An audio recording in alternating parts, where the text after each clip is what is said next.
गौर से सुनो दोस्तों, जिस भी उम्र के आप हो, चाहे जवान हो या बुढ़े हो, आपको हर उम्र में एक चीज हमेशा जवान और ताकतवर बनाए रखेगी। गौतम बुद्ध ने बताइए वह चीज कौन सी है। चलिए जानते हैं कहानी के माध्यम से। आजकल सब लोग इस चीज से परेशान हैं कि वह कम उम्र में ही वृद्ध दिखाई देने लगते हैं। उनके सिर के बाल सफेद हो जाते हैं, चेहरे पर झुर्रियां आ जाती हैं, उन्हें विभिन्न प्रकार की बीमारियां हो जाती हैं, मोटापे के शिकार हो जाते हैं। तो आखिर इन सब की वजह क्या है और हम लंबे समय तक जवान कैसे रह सकते हैं? आज इस कहानी में आपको 100 साल तक जवान रहने का रहस्य पता चलेगा। एक समय की बात है, एक गुरुजी जो कि आयुर्वेद के बहुत बड़े झांता थे, वह अपने आश्रम में अपने शिष्यों को उपदेश दे रहे थे। तभी उनके पास एक नौजवान युवक आया। उसकी उम्र लगभग 19-20 साल थी, लेकिन कोई उसे देखकर यह नहीं कह सकता था कि इसकी उम्र 19-20 साल है, कि वह दिखने में लगभग 40-45 साल का लगता था।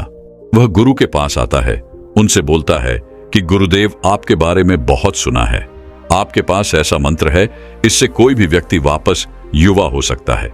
मेरी उम्र अभी 20 साल है, लेकिन मेरे बाल सफेद हो गए हैं, चेहरे पर झुर्रियां आ गई हैं, मेरी त्वचा रुकी रुकी नजर आती है, किसी भी काम में मेरा मन नहीं लगता, मैं थका थका सा महसूस करता हूं, मुझे आलस आता है। हे गुरुवर, आप मेरी मदद कीजिए, अन्यथा मैं जल्दी ही इस दुनिया से विदा हो जाऊंगा। उस युवक की पूरी बात ध्यान से सुनने के बाद गुरु ने उससे कहा, मेरे पास ऐसा कोई मंत्र नहीं है, लेकिन हां, मेरे पास ऐसे नियम है जिन्हें अगर तुमने अपने जीवन में अपना लिया तो तुम लंबे समय तक जवान बने रहोगे। ना तो तुम्हें थकान होगी, ना तुम्हें आलस आएगा, ना तुम्हारी त्वचा की जो चमक है वह गायब होगी। तुम्हारे शरीर में ऊर्जा का संचार होगा, तुम्हारा शरीर भी मजबूत होगा, तुम्हारे दिमाग की क्षमता बढ़ जाएगी और तुम 80 साल की उम्र में भी 30 साल के नजर आओगे। गुरु की बातें सुनकर वह युवक बोला, मैं हर नियम का पालन करने को तैयार हूं, आप मुझे बस वह नियम बताइए। तब गुरु ने उससे कहा कि बेटा, मैं स्वयं भी इन नियमों का पालन करता हूं, तभी तो आज मुझे 120 साल हो गए, लेकिन आज तक मुझे कभी भी किसी भी प्रकार की कोई बीमारी नहीं हुई और आज भी मैं हर कार्य को आसानी से कर पाता हूं। मुझे कभी थकावट नहीं होती है, कोई आलस नहीं आता है, मैं हमेशा ऊर्जा से भरा रहता हूं। अब जो नियम मैं तुम्हें बताऊंगा उन्हें तुम ध्यान से सुनो और उनका पालन अपने जीवन में करो। 1 महीने के अंदर अंदर तुम युवा और ऊर्जा से भरपूर हो जाओगे। फिर गुरु ने उस युवक को पहला नियम बताया और कहा कि बेटा, सबसे पहला काम तुम्हें यह करना है कि तुम्हें सुबह जल्दी ब्रह्म मुहूर्त में उठना है, यानी कि तुम्हें 4 से 5 बजे के लगभग उठ जाना है। तुमसे 4 बजे नहीं उठा जाता तो तुम 5 बजे उठ जाओ। ब्रह्म मुहूर्त में उठने से तुम्हें दिव्य शक्तियां प्रदान होगी। उस समय जो भी तुम उन शक्तियों से मांगोगे वह तुम्हें अपने जीवन में जरूर मिलेगा। उस समय उठने से तुम्हारी बुद्धि तीव्र होगी। तुमने देखा होगा कि जितने भी महात्मा थे, जितने भी संत थे, जितने भी मुनि हुए, वह सुबह जल्दी उठ जाते थे, तभी तो वह जो भी चाहते थे वह सब कर पाते थे। ब्रह्म मुहूर्त में एकदम शुद्ध हवा होती है, जो कि हमारे शरीर के लिए बहुत ही अच्छी होती है। जब वह हवा हमारे भीतर आती है तो हमारे हर एक अंग स्वस्थ कर देती है। दूसरा नियम जो तुम्हें ध्यान में रखना है वह यह है कि ब्रह्म मुहूर्त में उठने के बाद तुम्हें योग प्राणायाम करना है। योग और प्राणायाम तुम्हारे शरीर को मजबूत और तुम्हें स्वस्थ रखते हैं। योगा करने से तुम्हारा शरीर मजबूत होता है और प्राणायाम करने से तुम्हारा मन मजबूत होता है और मन प्रसन्न रहता है, और जिसका मन प्रसन्न रहता है उसका तन प्रसन्न रहता है और वह लंबे समय तक जवान बना रहता है। आपको लगभग 40 मिनट तक योगा करना है और लगभग 20 मिनट तक प्राणायाम करना है, यानी कि ध्यान करना है। ध्यान आपको सभी प्रकार की चिंता तनाव से मुक्त रखता है। जो व्यक्ति चिंता और तनाव से मुक्त हो गया तो समझो उसके जीवन में खुशियां ही खुशियां हैं। चिंता और तनाव व्यक्ति को कम उम्र में ही बूढ़ा कर देती है, इसीलिए सबसे पहले इससे दूर रहो। इसके बाद गुरु तीसरा नियम बताते हुए कहते हैं, योग और प्राणायाम करने के आधा घंटा बाद सूर्य देवता की धूप लो। ऐसा करने से आपके शरीर में एक भी शक्ति की कमी नहीं होगी। 80 साल की उम्र छूने के बाद भी तुम्हें कोई रोक नहीं पाएगा। यह जो सूर्य की धूप है, यह हमारे लिए बहुत जरूरी है। अगर 3 दिन तक सूर्य निकले ही ना तो धरती मरना शुरू हो जाएगी। पेड़ पौधे, पशु पक्षी, जीव जंतु, हर एक चीज सूर्य की ताकत को पाते हैं। हम जो ऑक्सीजन ले रहे हैं वह भी सूर्य की वजह से ही ले रहे हैं। हम जो भोजन करते हैं वह भी सूर्य की वजह से ही कर पाते हैं। हमारी हड्डियों में जो जान है वह भी सूर्य की वजह से है। हमारा दिमाग जो बहुत तेजी से काम करता है वह भी सूर्य की वजह से ही करता है। इसीलिए बड़े बड़े संत महात्मा सुबह उठकर सूर्य नमस्कार करते हैं, पूजा करते हैं। पूरी धरती इसी से वरदान पा रही है। जैसे आप अपने मोबाइल को चार्ज करते हैं, सूर्य आपको चार्ज करता है। यहां से आपके शरीर में शक्ति आती है। लेकिन आजकल लोग धूप में जाना पसंद नहीं करते हैं। उनका कहना है कि हमारी त्वचा खराब हो जाएगी, हमारी त्वचा का रंग काला पड़ जाएगा। लेकिन सूर्य की वजह से ही हम सब हैं और हमारी खूबसूरती का जो राज है वह सूर्य ही है। सूर्य की वजह से यह दिमाग चलता है और आप इसी दिमाग से सोचते हैं। सूर्य की धूप हमारे लिए नुकसानदायक है, लेकिन परमात्मा ने पहले से ही उसके ऊपर फिल्टर लगा के भेजा है। जिस तरह की रोशनी की जरूरत आपको है उसी तरह की किरणें आपको सूर्य से मिलती है। हमारे पूर्वज सूर्य स्नान को महत्व देते थे, इसीलिए रोजाना आधे घंटे सूर्य की धूप लेना शुरू कर दो। आपको बीमारियां कभी नहीं होगी और आप लंबे समय तक युवा बने रहेंगे। इसके बाद गुरु चौथा नियम बताते हुए कहते हैं, अच्छा और सात्विक भोजन करो और इच्छा से थोड़ा कम खाओ। हमें भोजन में ज्यादा से ज्यादा फल और सब्जियों का उपयोग करना चाहिए और कम मसालेदार चीजों का प्रयोग करना चाहिए, क्योंकि फल और सब्जियों को पचाने में मात्र 5 से 6 घंटे लगते हैं। वहीं अनाज को पचाने में 10 से 15 घंटे लग जाते हैं। लेकिन आजकल लोग जो हैं वह सात्विक भोजन खाना भूल गए हैं। उनको सात्विक खाना घास लगता है।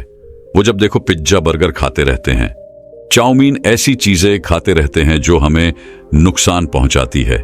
उनको ठूस ठूस के खाते रहते हैं।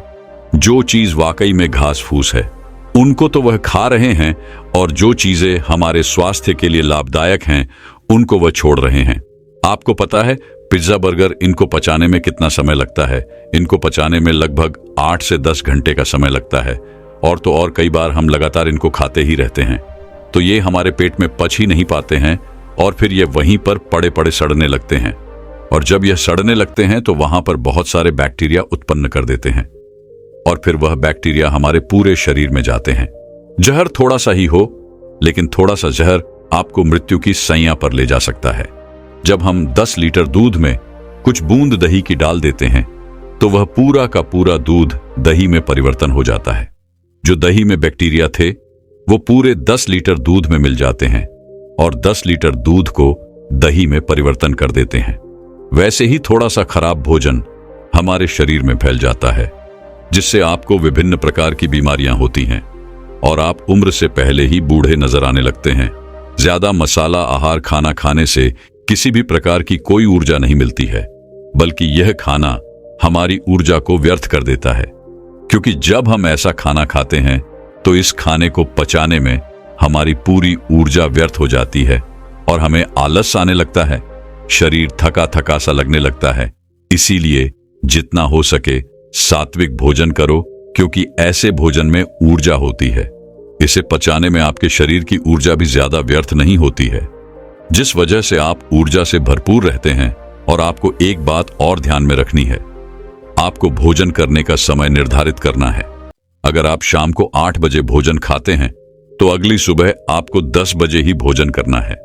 ऐसा नहीं कि आप थोड़ी थोड़ी देर बाद कुछ खाते पीते हैं। जब हम थोड़ी थोड़ी देर में कुछ खाते पीते रहते हैं तो हमारा पहले वाला भोजन तो पचता नहीं है और हम ऊपर से दूसरा डाल लेते हैं, जिससे फिर वह हमारे पेट में सड़ता रहता है, हमें किसी भी प्रकार का लाभ नहीं पहुंचाता है। और इस बारे में तो मैंने पहले ही बता दिया कि जो भोजन सड़ता है उसका क्या होता है। इसीलिए भोजन करने के समय में अंतराल रखें, इससे आपका भोजन अच्छे से पच जाएगा और पेट में सड़ेगा भी नहीं। आपको भोजन उतना ही करना है जितने की आपको आवश्यकता हो। ऐसा नहीं कि आपका कोई मनपसंद भोजन है तो आप उसे ठूस ठूस कर खा लें। याद रखना बेटा, जितना कम खाओगे उतना लंबा खाओगे, यानी उतना लंबे समय तक खा पाओगे। सड़ा गला भोजन करोगे, यानी कि पिज्जा बर्गर खाओगे, मसालेदार चीजें खाओगे तो जल्दी बूढ़े हो जाओगे और मर जाओगे। लेकिन फल सब्जियां और सात्विक भोजन करोगे तो लंबे समय तक जीवित रहोगे और जवान रहोगे। फिर गुरु पांचवा नियम बताते हुए कहते हैं कि बेटा, यह नियम बहुत महत्वपूर्ण है, इसे ध्यान से सुनो। हमारे शरीर में 3 तरह के दोष होते हैं, वात, पित्त और कफ। जब वात बिगड़ता है तो शरीर में 80 से ज्यादा रोग होते हैं। जब पित्त बिगड़ता है तो शरीर में 46 से 50 रोग होते हैं। और जब कफ बिगड़ जाता है तो शरीर में 26 नए रोग आते हैं। और जब वात, पित्त और कफ तीनों बिगड़ जाते हैं तो शरीर में 148 रोग आते हैं। यानी सर्दी जुकाम से लेकर कैंसर तक के सभी रोग आ जाते हैं। और जिसके शरीर में रोग रहते हैं वह तो जवान नहीं रह सकता है, लेकिन आपको इन तीनों दोषों से दूर रहना है। तो इस नियम को ध्यान से सुनो। आपको खाना खाने के बाद तुरंत पानी नहीं पीना है। अक्सर लोग खाना खाते ही पानी पी लेते हैं और कुछ तो खाना खाने नहीं बैठते, उससे पहले भी पानी पिएंगे और खाना खाने के तुरंत बाद भी पानी पिएंगे। और कुछ तो ऐसे हैं कि एक निवाला खाने का और एक निवाला पानी का पीते हैं। लेकिन ये सभी तरीके गलत हैं, क्योंकि महर्षि भट्ट कहते हैं कि भोजन करने के तुरंत बाद पानी पीना मतलब जहर को पीना है। इसीलिए कभी भी खाना खाने के तुरंत बाद पानी नहीं पीना चाहिए, क्योंकि जब हम खाना खाते हैं तो वो खाना हमारे पेट में जाकर एक जगह इकट्ठा हो जाता है, जिसे जठर कहते हैं। आपके पेट में नाभि के लेफ्ट साइड में एक जठर होता है। आप जितना भी खाना खाते हैं, रोटी, चावल, सब्जी, दूध, ये सभी वहां पर जाकर इकट्ठा हो जाता है। अब जठर में जैसे ही खाना इकट्ठा होता है तो उसमें आग जलती है और उस आग को कहते हैं जठरा अग्नि। और वो अग्नि खाने को पचाती है। वो अग्नि खाने को ऐसे पचाती है जैसे रसोई घर में अग्नि खाने को पकाती है। आपके रसोई घर में जब आप अग्नि जलाते हैं और उसके ऊपर दूध रखते हैं, उस दूध में थोड़े चावल डालते हैं, तो अग्नि जब तक जलती रहेगी तब तक खीर बनती रहेगी। ऐसा ही पेट में होता है। जैसे ही आपने खाना खाया, पेट में अग्नि जलती है, और जब तक अग्नि जलती रहेगी तो खाने को पचाने की प्रक्रिया भी चलती रहेगी। जैसे रसोई घर में खाना पकाते हैं, वैसे ही पेट में खाना भी पका है। उसी को पाचन क्रिया कहते हैं। लेकिन जैसे ही आपने खाना खाया और तुरंत गटागट पानी पी लिया और खूब ठंडा पानी पी लिया, बर्फ मिलाया हुआ पानी पी लिया, तो क्या अग्नि जलेगी या फिर बुझेगी? अग्नि के ऊपर पानी डालोगे तो अग्नि की पानी से दोस्ती तो है नहीं, दुश्मनी है। पानी अग्नि को बुझा देती है। तो आपने खाना खाया, उसके बाद आपकी जठराग्नि चलती है और आपने पीछे से गटगट पानी पी लिया, तो अब वो अग्नि जो है वो शांत हो गई। अब खाना नहीं पचेगा, वह पेट में पड़ा पड़ा सड़ता रहेगा और सड़ा हुआ खाना 100 से भी ज्यादा विष पैदा करेगा। और वह विष आपकी जिंदगी को नरक बना देंगे और आप जिंदगी भर बीमार पड़े रहेंगे और बूढ़े हो जाएंगे। कुछ लोग कहते हैं कि मुझे पेट में गैस बनती है, खाना हजम नहीं होता है, पेट में जलन रहती है। लेकिन ये सभी बीमारियां खाने के ना पचने की वजह से नहीं होती है, बल्कि खाना खाने के तुरंत बाद पानी पीने से होती है। अगर आपको पानी पीना है तो खाना खाने के 1 घंटे बाद पानी पीना चाहिए और खाना खाने के 40 मिनट पहले। आप जितना चाहें उतना पानी पी सकते हैं, लेकिन खाना खाने से पहले और खाना खाने के बाद तुरंत आपको पानी नहीं पीना है, क्योंकि 1 घंटे के अंदर अंदर आपकी जठराग्नि उस खाने को पचा देती है। उसके बाद आप पानी पी सकते हैं। फिर गुरु उस युवक को कहते हैं कि बेटा, आप खाना खाने के बाद पानी तो नहीं पी सकते हैं, लेकिन हाँ, आप खाना खाने के बाद फलों का रस, दही या दूध पी सकते हैं। आप सुबह फलों का रस ले सकते हैं, दोपहर में दही या लस्सी पी सकते हैं और रात्रि के भोजन के पश्चात आप दूध भी पी सकते हैं। आपके वात, पित्त, कफ तीनों इस छोटे से नियम से संतुलन रहेंगे।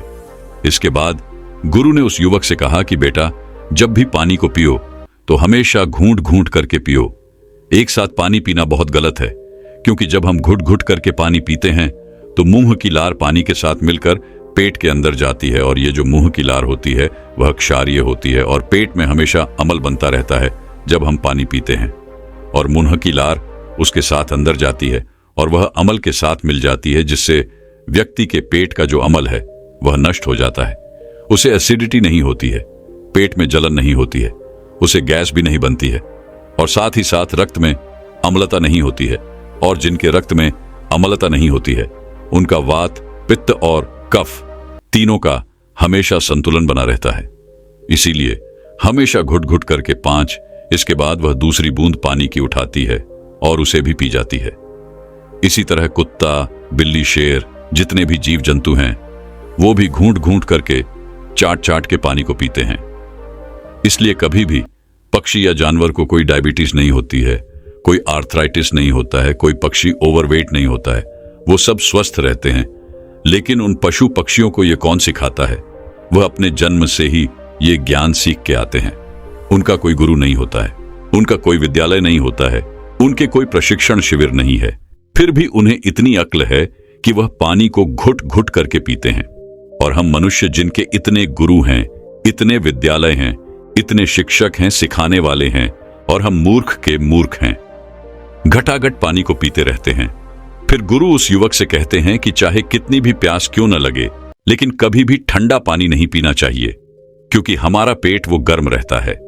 और जब हम ठंडा पानी पीते हैं तो हमारे पेट में झगड़ा शुरू हो जाता है। या तो पेट पानी को गर्म करें या फिर पानी पेट को ठंडा करें।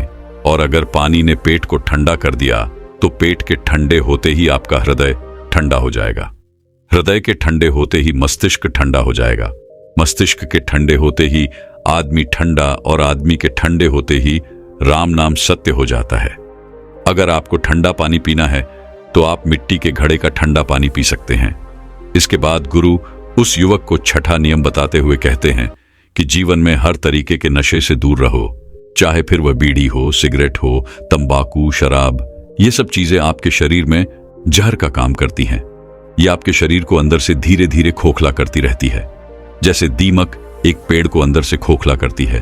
वो पेड़ बाहर से तो बहुत सुंदर दिखाई पड़ता है, लेकिन अंदर ही अंदर वो कमजोर हो जाता है। फिर एक दिन हवा के झोंके के साथ वह गिर जाता है। वैसे ये सारी चीजें वह हमें अंदर से कमजोर बनाती है, और फिर एक दिन यह आपको समाप्त कर देती है। इसीलिए जितना हो सके नशीले चीजों से दूर रहो। फिर गुरु उस युवक को कहते हैं कि बेटा, अगर तुमने इन 6 नियमों का पालन 1 महीने तक भी कर लिया तो 1 महीने के अंदर ही तुम्हें तुम्हारे भीतर परिवर्तन दिखना शुरू हो जाएगा, और कुछ ही दिनों में तुम स्वस्थ और जवान हो जाओगे, और हमेशा जवान बने रहोगे। चेहरे की चमक आसानी से और सरल तरीके से कैसे बढ़ानी है, इस विषय पर दोस्तों अब अगली कहानी की शुरुआत करते हैं। एक बार एक नवयुवक एक गुरु के पास जाता है। वह गुरु आयुर्वेद के बहुत बड़े जाता थे। वह युवक उनके पास आकर रोने लगता है। उसने अपना चेहरा एक कपड़े से बांध रखा था। जब गुरु ने उसे रोते हुए देखा तो उससे पूछा कि बेटा, क्या हुआ? तुम क्यों रो रहे हो? और तुमने अपना चेहरा ऐसे क्यों बांध रखा है? तब उस युवक ने रोते हुए कहा, मैंने अपने आप को सुंदर दिखाने के लिए अपने चेहरे पर बहुत सारी चीजों का प्रयोग किया, लेकिन फिर भी मेरे चेहरे पर निखार नहीं आया, बल्कि मेरा चेहरा वह पहले से और भी ज्यादा खराब हो गया। अब तो मुझे खुद को ही अपना चेहरा बुरा लगता है। जिन जिन लोगों ने मुझे जो जो बताया, मैंने वो सब कुछ करके देख लिया, लेकिन मेरे चेहरे की चमक वह बिल्कुल खत्म हो गई। चेहरे पर काले काले धब्बे हो गए, फोड़े निकल आए। गुरुदेव, मैंने आपके बारे में बहुत सुना है। आप मेरी समस्या का समाधान कीजिए और मुझे कुछ ऐसा उपाय बताइए जिससे मेरा चेहरा ठीक हो सके और उस पर चमक आ सके। युवक की बात सुनकर गुरु ने कहा कि बेटा, भगवान ने हमें जैसा रंग रूप दिया है वह हम सभी के लिए बहुत अच्छा है। तुमने अधिक सुंदर दिखने के चक्कर में अपने चेहरे को बिगाड़ लिया है, जबकि सुंदरता तो अपने आप में झलकती है। फिर गुरु उसे कहते हैं कि बेटा, अब जो मैं तुम्हें बताऊंगा तुम उन नियमों का पालन करना, और आज मैं तुम्हें 2 ऐसे फेस पैक के बारे में बताऊंगा जिसे अगर तुम अपने चेहरे पर लगाओगे तो तुम्हें 1 दिन में ही उसका असर नजर आएगा। 7 दिन में तुम्हारा चेहरा बिल्कुल ठीक हो जाएगा और तुम्हारे चेहरे पर एक अलग ही निखार आएगा। और मेरे द्वारा बताए गए नियमों का अगर तुम पालन करते हो तो तुम्हारा चेहरा कभी भी भविष्य में खराब नहीं होगा और तुम वृद्धावस्था में भी युवा नजर आओगे। गुरु की बात सुनकर युवक ने कहा कि गुरुदेव, आपके बताए हुए नियमों का पालन मैं अवश्य करूंगा।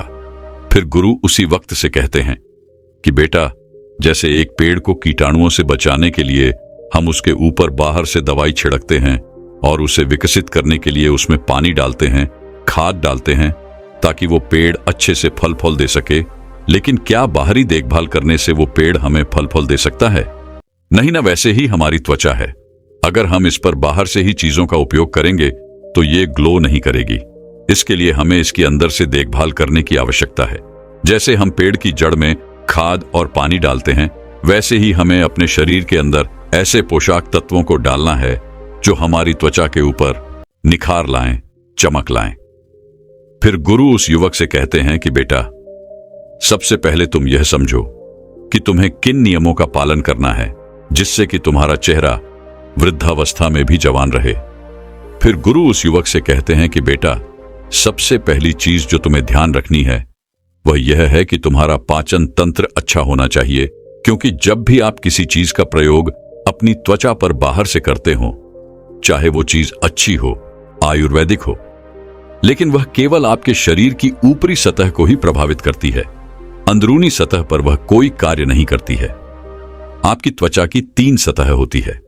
जब आप त्वचा के ऊपर कुछ लगाते हैं तो केवल एक सतह प्रभावित होती है, दूसरी ओर तीसरी सतह पर इसका कोई प्रभाव नहीं पड़ता है। लेकिन जब आप कुछ पोषक तत्व खाते हैं और वो आपके शरीर में जाते हैं तो आपकी तीनों सतह प्रभावित होती है। लेकिन अगर आपका पाचन तंत्र खराब है तो आप जो भी खा रहे हैं वो पोषक तत्व ठीक तरीके से आपके शरीर को नहीं लगेंगे। फिर चाहे आप कितना भी अच्छा भोजन क्यों ना कर लें, लेकिन वो आपकी त्वचा को मिल ही नहीं पाएंगे, जिससे कि आपके चेहरे पर उसके प्रभाव दिखेंगे। पाचन तंत्र की खराबी होने पर चेहरे पर फोड़े निकल आते हैं। इसीलिए सबसे पहले आपको यह ध्यान में रखना है कि आपका पाचन तंत्र ठीक रहे। फिर गुरु उस युवक से कहते हैं कि बेटा, दूसरी बात जो तुम्हें ध्यान में रखनी है वो ये है कि तुम्हारा शरीर अंदर से साफ रहना चाहिए, क्योंकि जब हमारे शरीर में विष बढ़ जाता है तो किसी ना किसी माध्यम से वह बाहर निकलने का प्रयास तो करता है। फिर चाहे बहुत सारे कील मुहासे आपके चेहरे पर हों या फिर आपकी स्किन पर खुजली हो, अलग अलग प्रकार की स्किन की समस्या आपको हो सकती है। यहां तक कि त्वचा बेजान होना भी शुरू हो जाती है, झुर्रियां पड़ना शुरू हो जाती है। अगर शरीर में विष है तो उसका सीधा प्रभाव आपकी त्वचा पर दिखाई पड़ता है। तो इसीलिए जरूरी है कि आप अधिक जल पिएंगे, क्योंकि जब आप अधिक जल पिएंगे तो आप हाइड्रेटेड रहेंगे। इससे आपकी त्वचा में जितने भी ड्राइनेस है वो खत्म होगी और त्वचा अच्छी रहेगी। दूसरे स्थान पर आपको अधिक मात्रा में फलों का सेवन करना है और जूस का प्रयोग करना है, और हफ्ते में 1 दिन आपको अन्न नहीं खाना है, क्योंकि अन्न आपकी आंतों में जाकर चिपक जाता है। लेकिन जब आप फल सब्जियों और जूस का आप सेवन करते हैं तो वह आपके शरीर में सफाई का काम करते हैं और आपके शरीर में पोषक तत्वों की पूर्ति करते हैं। इसीलिए आपको प्रतिदिन फलों का उपयोग करना है और हफ्ते में 1 दिन ऐसा रखना है जिसमें आपको फलों के रस का ही सेवन करना है और अन्य बिल्कुल नहीं खाना है। इससे आपका शरीर अंदर से बिल्कुल साफ हो जाएगा। और अगर आपके शरीर के अंदर पित्त की मात्रा बढ़ी हुई है, एसिड बढ़ा हुआ है, तो वह भी कम हो जाएगा, क्योंकि पित्त का सीधा प्रभाव हमारी त्वचा पर पड़ता है। इसीलिए जब आप उन चीजों को ज्यादा ग्रहण करते हैं जो पक्की हुई नहीं है, जिससे प्रकृति से सीधा प्राप्त किया है, तो वह आपकी त्वचा पर सीधा और बहुत अच्छा प्रभाव डालेगी। आपकी त्वचा अंदर से निकलती है। फिर गुरु उस युवक से तीसरा नियम बताते हुए कहते हैं कि आपको ठंडे पानी से नहाना है। ठंडे पानी का मतलब यह नहीं है कि आप बर्फ वाले पानी से नहाएं, आपको ताजे पानी से नहाना है बेटा। जितने भी ऋषि मुनि थे वो तालाब सरोवर के जल स्नान करते थे, क्योंकि वो जल ताजा रहता है। आपको भी ताजे जल से नहाना है, कभी भी पानी को गर्म करके नहीं नहाना है। जब आप ताजे पानी स्नान करते हैं तो इससे आपका रक्त प्रवाह बहुत ही अच्छी तरीके से कार्य करता है और आपको नींद भी अच्छी आती है। जितना भी तनाव आपके शरीर के अंदर है वो बिल्कुल खत्म हो जाता है। यह आपकी त्वचा को अंदर से निखारता है, और जब आपकी त्वचा अंदर से निखरती है तो बाहर अपने आप ही उस पर चमक आना शुरू हो जाती है। फिर गुरु चौथा नियम बताते हुए कहते हैं कि बेटा, तुम्हारा मानसिक स्वास्थ्य और नींद, ये दोनों चीज आपको ठीक रखनी है। अब तुम पहले नींद के बारे में समझो। अगर आप 1 दिन भी ठीक से नहीं सोते हैं तो दूसरे दिन आपका चेहरा वह उतरा नजर आता है, और आप कुछ दिन नहीं सोते हैं तो आपके चेहरे पर डार्क सर्कल होना शुरू हो जाते हैं। चेहरा बेजान सा हो जाएगा, त्वचा रुखी लगेगी, क्योंकि नींद का सीधा प्रभाव आपके चेहरे पर, आपकी त्वचा पर पड़ता है। इसीलिए आपको नींद अच्छी तरीके से लेनी है। आपको फोन का प्रयोग कम से कम करना है। सोने के 1 घंटे पहले फोन को साइड में रख देना है। नींद को अच्छा करने के लिए आप आयुर्वेदिक औषधि का आश्वासन ले सकते हैं, जो आपकी नींद को अच्छा करती है। आपकी चिंता आपके तनाव स्तर को कम करती है। अश्वगंधा का प्रयोग आपको सोने के 1 घंटे पहले करना है। आपको 1 चम्मच की मात्रा में इसका प्रयोग करना है। फिर गुरु उस युवक को 5 माध्यम बताते हुए कहते हैं कि बेटा, यह नियम बहुत जरूरी है। आप चाहे कितना भी व्यायाम कर लो, आप चाहे कितना भी अच्छा भोजन क्यों ना कर लो, आप कुछ भी कर लो, लेकिन अगर आपने ब्रह्मचर्य का पालन नहीं किया तो आपको अनेक समस्या होगी। आपका शरीर दुर्लभ हो जाएगा, आपकी ऊर्जा नष्ट हो जाएगी, चेहरे की चमक चली जाएगी, मानसिक स्थिति खराब हो जाएगी और आपका आचरण गलत हो जाएगा। जीवन में अनेक समस्याएं आ जाएंगी। इसीलिए सभी लड़के हों या फिर लड़कियां हों, उन्हें ब्रह्मचर्य का पालन करना चाहिए, क्योंकि जो व्यक्ति ज्यादा वासना में लिप्त रहता है उनको पता ही नहीं रहता कि वो अपने साथ गलत भी कर रहा है। फिर गुरु उस युवक को 6वां नियम बताते हुए कहते हैं कि बेटा, आपको खाली पेट सुबह चाय का प्रयोग करना बंद करना है। यह त्वचा के लिए आपकी बहुत अधिक हानिकारक हो सकता है। कैसे हो सकता है? देखें, आप खाली पेट चाय पीते हैं तो जो आपके पेट के अंदर की लाइनिंग होती है यह उसको प्रभावित करती है और वहां के सेल्स को यह खराब करना शुरू कर देती है, जिससे कि गैस्ट्रिक जूसिन का सिक्रीशन ठीक तरीके से नहीं हो पाता है और उसे आपके पाचन तंत्र पर भी नकारात्मक प्रभाव पड़ते हैं। आपका पाचन अच्छा नहीं होता है, भोजन करने का मन नहीं करता है। विशेष रूप से यह आपके शरीर में पित्त को बढ़ाता है। वात, पित्त, कफ, यह 3 दोष होते हैं। इनमें से आपके त्वचा को और बालों को सबसे अधिक पित्त प्रभावित करता है। जब आपके शरीर में एसिडिक प्रभाव पड़ना शुरू हो जाता है, एल्कलाइन इफेक्ट कम होना शुरू हो जाता है, तब उस स्थिति में आप अपनी त्वचा को ठीक नहीं रख सकते हैं। तो आपको करना क्या है कि सुबह खाली पेट चाय का प्रयोग करना बिल्कुल बंद करना है। इसके बजाय आपको सुबह उठना है, 2 ग्लास आपको गुनगुना पानी लेना है, बैठ करके या फिर मलासन में बैठ करके। इस पानी को आपको धीरे धीरे से पीना है। आप चाहे तो इस पानी में 2 चम्मच आंवले का रस डाल सकते हैं। आंवले में विटामिन सी पर्याप्त मात्रा में पाया जाता है और एंटी एजिंग के लिए विटामिन सी बहुत ही उपयोगी रहता है। तो इस चीज का आप प्रयोग करते हैं तो आपका जो मल है वह भी ठीक तरीके से बाहर आएगा। किसी को कॉन्स्टिपेशन की समस्या रहती है, उसे बहुत ही लाभ मिलेगा और यह आपके शरीर में अल्कलाइन इफेक्ट को बढ़ाएगा, एसिड को कम करेगा, पाचन को मजबूत बनाएगा और अनेक बीमारियों से आपको बचाएगा। फिर गुरु उस युवक को 7वां नियम बताते हुए कहते हैं कि बेटा, आपको गर्म पानी का भाप लेना है। इसके लिए आपको एक पात्र लेना है, उसमें गर्म पानी लेना है। गर्म पानी से जो भाप उठ रही है उसके ऊपर अपने चेहरे को लेकर के जाएं। ऊपर से एक तौलिया आप ढक लें। तो ये भाप जब ये आपके चेहरे के ऊपर पड़ेगे तो जो आपके रोम छिद्र हैं ये खुलने शुरू हो जाएंगे। साथ ही साथ जो आपके चेहरे की ब्लड वेसल्स हैं वह खुलने लगेगी और वहां पर ब्लड का सर्कुलेशन इंप्रूव होना शुरू हो जाएगा। इससे आपके चेहरे पर चमक आएगी और त्वचा जो बेजान होने लगी है वह सेल्स अच्छे से बेहतर तरीके से काम करना शुरू कर देंगे और इससे आपके चेहरे पर चमक आएगी। इस तरीके से आपको यह अभ्यास करना शुरू करना है। 1 मिनट तक, 2 मिनट तक ऐसा आपको करना है। उसके बाद आप दोनों हाथों को रब कर लें और अपने चेहरे पर अपने हाथों को 5 बार, 10 बार आपको रब करके रखना है। हाथों से जो यह ऊष्मा मिलेगी यह ब्लड का सर्कुलेशन बढ़ाएंगी, ब्लड का सर्कुलेशन इंप्रूव करेगी। इस 10 मिनट के कार्य से आपको इतना अच्छा प्रभाव पड़ेगा कि बहुत ही अच्छे लाभ इससे आपको देखने को मिलेंगे। फिर गुरु उस युवक को 7वां नियम बताते हुए कहते हैं कि बेटा, धूप की किरणों से बचे। आपके त्वचा में मेलोइनोसाइड नाम की कोशिकाएं होती हैं जो कि मेलानिन का सिग्रिएशन करती हैं, जो कि आपके बालों और आपके त्वचा के रंग को निर्धारित करता है। साथ ही साथ की मेलन आपको सूर्य की हानिकारक किरणों से भी बचाता है। जब आप तेज सूर्य की किरणों में जाते हैं और सीधा सूर्य की किरणों आपके चेहरे पर पड़ती है, विशेष रूप से 10 बजे से लेकर के 2 बजे तक जो समय होता है, इसकी जो किरणें होती हैं जब आपके त्वचा के ऊपर पड़ती है तो यह आपकी त्वचा को खराब करती है। अब त्वचा को बचाने के लिए मेलानिन की स्थिति बढ़ती है।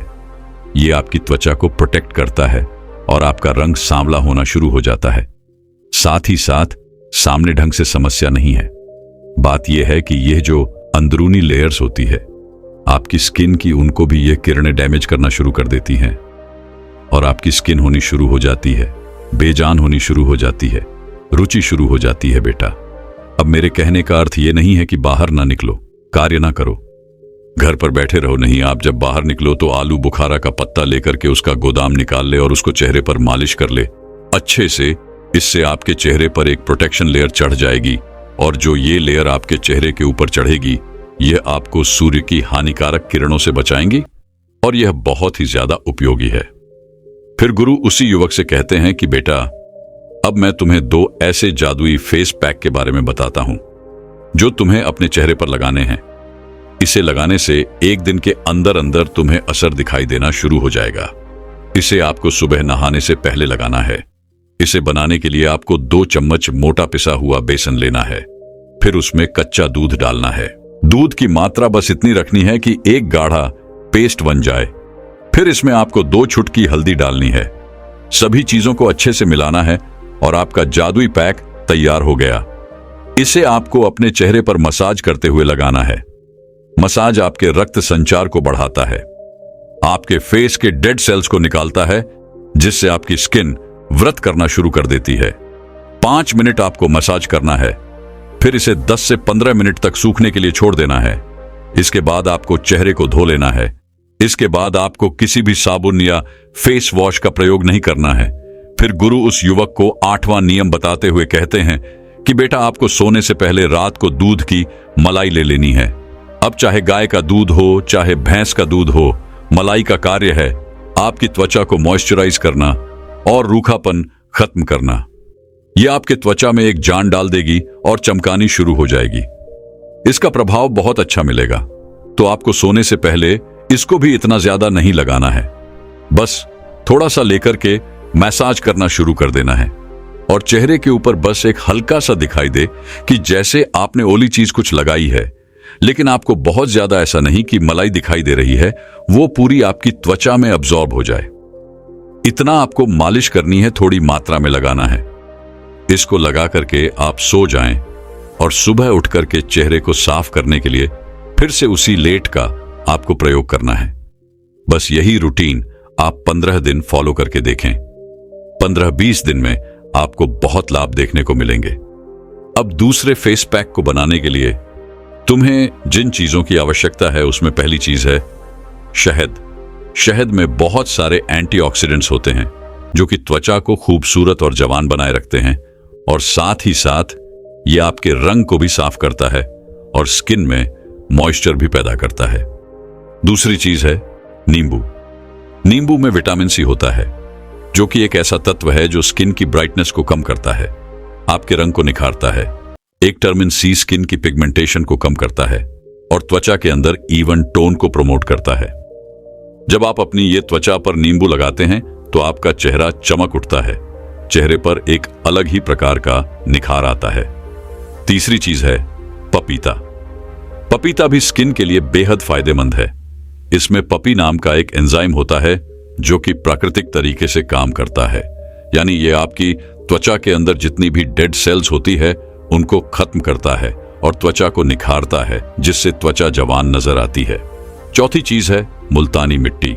मुल्तानी मिट्टी एक प्राकृतिक पदार्थ है जो कि आपकी त्वचा से गंदगी को, एक्स्ट्रा तेल को खींच कर बाहर निकाल देती है, जिससे त्वचा साफ होती है और त्वचा चमकदार दिखाई देती है और दावे तुलसी होने की शिकायत खत्म हो जाती है। फिर गुरु उस युवक से कहते हैं कि बेटा, अब तुम यह समझो कि इस फेस पैक को तुम्हें तैयार कैसे करना है। इसके बारे में तुम समझो। तुम्हें एक पपीते का बड़ा सा टुकड़ा लेना है और उसका छिलका उतार कर उसको छोटा करके अच्छे से आटे की तरह मल लेना है, जिससे कि अच्छी तरीके से उसका पेस्ट बन जाएगा। इसके बाद आपको 1 चम्मच शहद डालनी है और फिर इसमें 1 चम्मच नींबू का रस डालना है। नींबू का रस आपकी त्वचा पर चमक लाएगा। फिर इसमें 1 चम्मच मुल्तानी मिट्टी मिला देनी है, जिससे कि यह आपकी त्वचा की गंदगी को बाहर निकाल देगा। अब इन चारों चीजों को अच्छी तरीके से मिला लेना है, जिससे एक पेस्ट बनकर तैयार हो जाएगा। इस पेस्ट को लगाने से पहले आप अपने चेहरे को अच्छी तरीके से साफ कर लें। चेहरे को सूखने के बाद इस पेस्ट को अपनी उंगलियों के सहारे अपने चेहरे पर अच्छी तरीके से लगाएं और इसके बाद 20 से 30 मिनट तक इसे लगा रहने दें। जब यह सूख जाए, फिर इसे गुनगुने पानी से धो लें। इसे लगाने के बाद आपकी त्वचा पर एक अलग ही प्रकार का निखार आएगा और आपका चेहरा चमक उठेगा, जो न ही किसी बीच से चमकता है और ना ही फेशियल से चमकता है, ना ही किसी स्क्रीन से चमकता है। फिर गुरु उस युवक से कहते हैं कि बेटा, हमारी त्वचा बहुत ही कोमल होती है, इसीलिए इस पर किसी भी तरह का केमिकल प्रोडक्ट इस्तेमाल नहीं करना चाहिए, क्योंकि इससे कभी कभार गंभीर बीमारियां हो सकती हैं। बहुत से लोगों को स्किन कैंसर हो जाता है। इसीलिए प्रकृति से प्राप्त चीजों का ही इस्तेमाल करें, क्योंकि यह आपकी त्वचा को किसी भी तरह का कोई नुकसान नहीं पहुंचाती है और आपके लिए बिल्कुल सही रहती है। तो बस इतना सा आपको करना है, वह नियम जो हमने बताए वह आप अवश्य प्रेम करें और फिर आप 20 दिन के बाद आकर के साझा भी करें अपना अनुभव कि क्या आपको आपकी त्वचा के ऊपर प्रभाव देखने को मिले हैं। जिन भी व्यक्तियों ने इस तरीके से इन नियमों का पालन किया और इस प्रयोग को किया है, बहुत अच्छे लाभ मिले हैं और अनेक वजह से संबंधित समस्याएं भी समाप्त हो गई हैं। तो यह सरल, प्राकृतिक और उपयोगी प्रयोग है। इसको आप यह नहीं कि 15-20 दिन ही, इसको आप निरंतर चाहे साल भर तक प्रयोग करें। लाभ ही है, हानि कुछ नहीं है। ऐसे ही चीजों का हमें प्रयोग करना है और अपने स्वास्थ्य को हर तरीके से हमें बेहतर बनाना है। यही हमारा उद्देश्य है। दोस्तों, मैं उम्मीद करता हूं कि यह कहानी सुनने से आपके जीवन में अच्छे बदलाव आए होंगे। आपको इस वीडियो से क्या सीखने मिला, ये कमेंट करके जरूर बताएं और अपने परिवार, औरत, सिंगल दोस्त या आपके करीब इंसान के साथ ये कहानी शेयर करके उन्हें भी इस ज्ञान से परिचित करवाएं।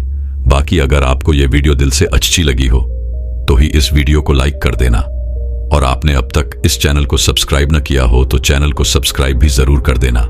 आपका हर दिन शुभ हो और खुशियों से आपका जीवन भरा रहे। धन्यवाद। नमो बुद्धाय।